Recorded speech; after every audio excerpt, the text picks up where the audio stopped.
Big Boss season 9 grand finale நடந்து முடிஞ்சிருக்கு. Title winner யாரா அப்படின்ற அப்டேட்டுமே கொஞ்ச நேரத்துக்கு முன்னாடி தான் கிடைச்சிருக்கு.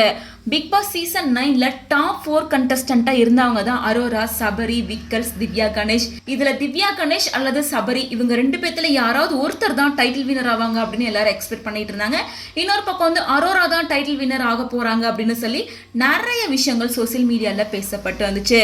ஸோ இந்த நிலையில உண்மையாவே வந்து திவ்யா கணேஷ் தான் டைட்டில் வின் பண்ணியிருக்காங்க.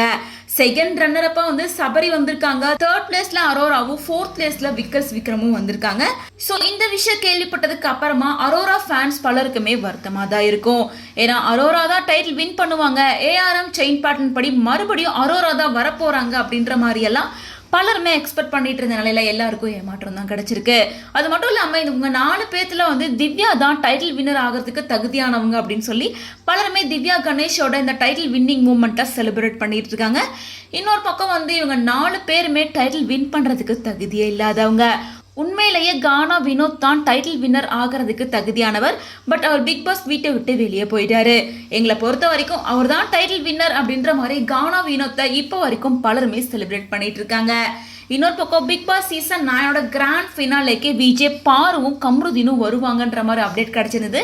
ஸோ பாரு, கம்ருதீன் 2 பேரையும் இன்வைட் பண்ணியிருக்காங்க. பட் பாரு நான் வரமாட்டேன் அப்படின்னு சொல்லி டிக்ளைன் பண்ணியிருக்காங்க. கம்ருதீன் கண்டிப்பாக நான் வருவேன் அப்படின்னு சொல்லி சைன் பண்ணியிருக்காரு. So Bigg Boss season 9 grand ஃபினாலேல கம்ருதீன் இருக்க போறாரு. மேலும் பிக் பாஸ் சீசன் 9 டைட்டில் வின்னரா திவ்யா கணேஷ் வந்ததை பற்றி உங்களோட ஒப்பீனியன் என்ன அப்படின்றத கமெண்ட்ஸ் மூலமா ஷேர் பண்ணுங்க.